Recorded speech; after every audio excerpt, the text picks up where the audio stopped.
प्यारे बच्चों नमस्कार। 11वीं कक्षा की फिजिक्स के तीसरे चैप्टर सरल रेखा में गति के 10वें लेक्चर में आपका स्वागत है।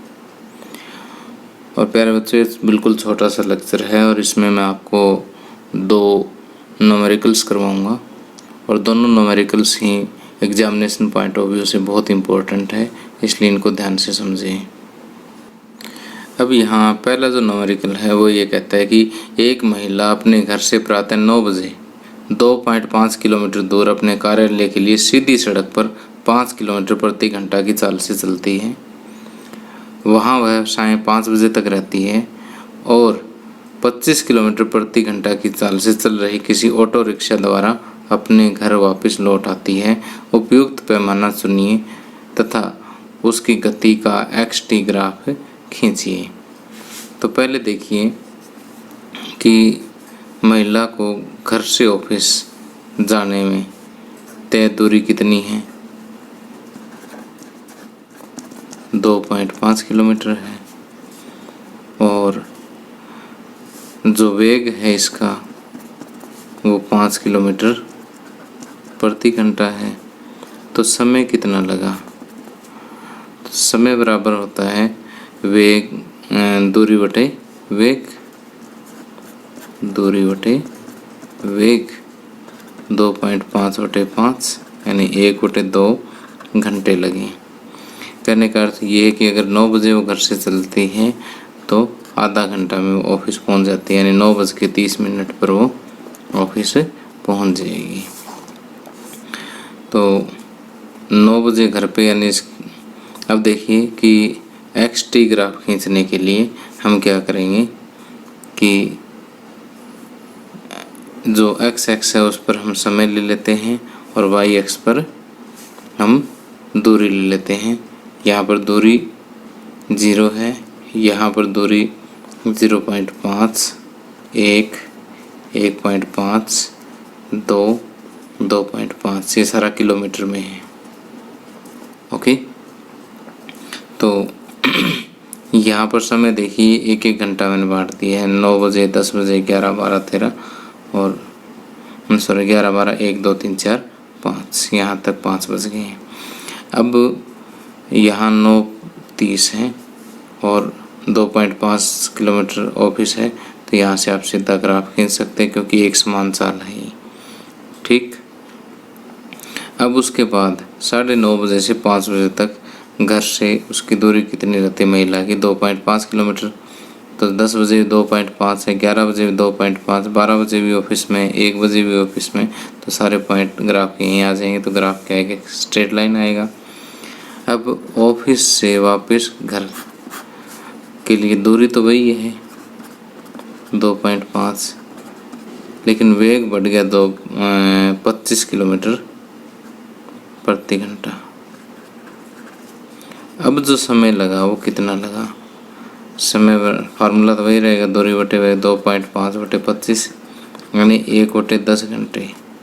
1/10 घंटे का मतलब क्या है कि 60 मिनट का 10वां हिस्सा यानी लगभग 6 मिनट, पूरे 6 मिनट जो इसको वापस आने में लगेंगे। तो उसका जो है 5 के बिल्कुल नज़दीक यानी 5:06 और एक पॉइंट लीजिए, यहाँ से वापस ग्राफ नीचे की तरफ डाल दीजिए क्योंकि 5:06 पर ये महिला अपने घर होगी और इसका विस्थापन जो है वापस 0 हो जाएगा। तो यहाँ पर थोड़ा सा आप हिंदी में लिख दीजिएगा कि घर से ऑफिस के लिए दूरी ये, वेग ये, समय ये।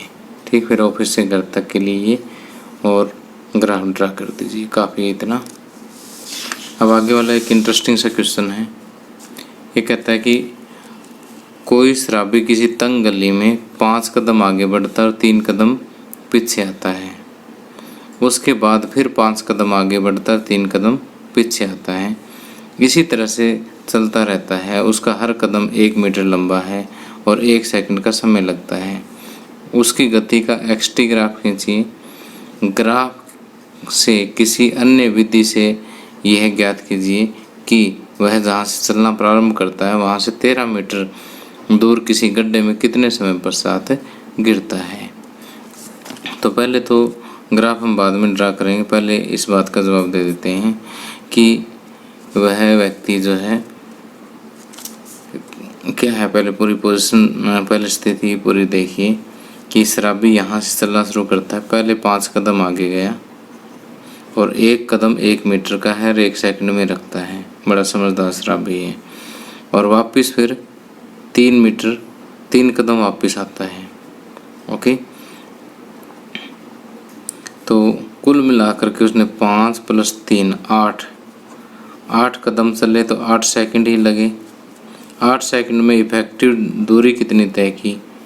5 गया 3 वापस आ गया, यानी 2 मीटर दूरी तय की। ठीक, कितनी दूरी तय की? 2 मीटर। अब 13 मीटर आगे गड्ढा है, ये जहाँ से चलता है। ठीक, तो वहाँ कितनी देर में जाके गिरेगा? अब बच्चे इसकी गलत कैलकुलेशन कैसे करते हैं वो देखिए। वो सोचते हैं कि 2 मीटर चलता है 8 सेकंड में। ठीक, 2 मीटर चलता है 8 सेकंड में। मैं पहले गलत करके दिखा रहा हूँ, उसके बाद मैं ठीक करूँगा।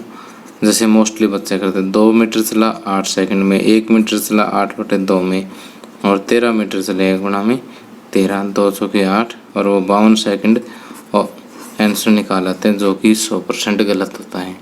अगर ये क्वेश्चन मल्टीपल चॉइस में आता है तो आपको 52 सेकंड उसमें ऑप्शन मिलेगा और बच्चे कहेंगे जी हम तो ठीक करके आए थे।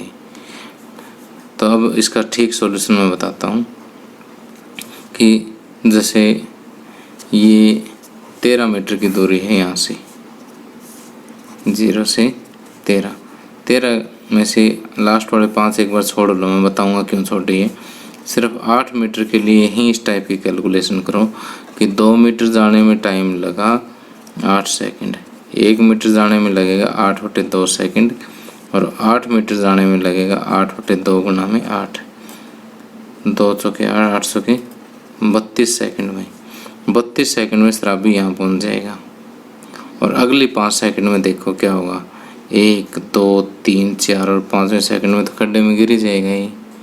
तो 32 + 5 37 सेकंड में शराबी गड्ढे में गिर जाएगा। ओके, अब इसके लिए एक्सटी ग्राफ देखिए कैसे खींचेंगे हम। यहाँ पर विस्थापन ले लीजिए, यहाँ पर समय ले लीजिए t, और ये x। जो समय 0 है तो शराबी 0 डिस्टेंस पे है। अब टोटल हमें इसको 13 मीटर चलाना है, तो 1 2 3 4 5 6 7 8 9 10 11 12 13 ले लीजिए।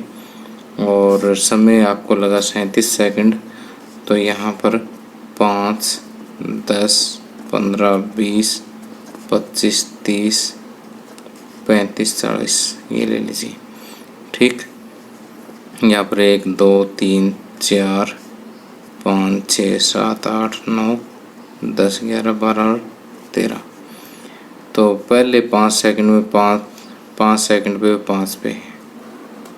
ठीक, अगले 3 सेकंड में वापस 3 आ जाता है, तो 5 6 7, यहाँ कहीं हम 5 और 3 8, यहाँ पर वो वापस यहाँ आ जाता है।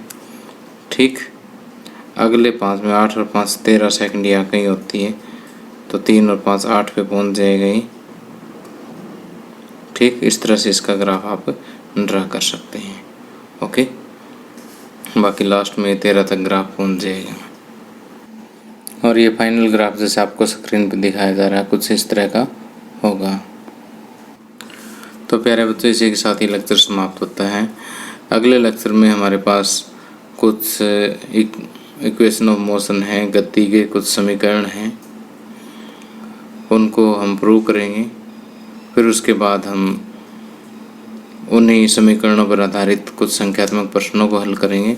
और आगे वाला जो पोर्शन है बहुत बहुत इम्पोर्टेंट है, और ये न केवल इस चैप्टर के लिए इम्पोर्टेंट है बल्कि आगे आपको अगर फिज़िक्स में अच्छा स्कोर प्राप्त करना है तो हर पार्ट में फिज़िक्स के जहाँ पर भी हम मोशन एक्सीलरेशन की बात करते हैं वहाँ पर ये चीज़ें यूज़ होगी, ये तीनों इक्वेशन यूज़ होगी।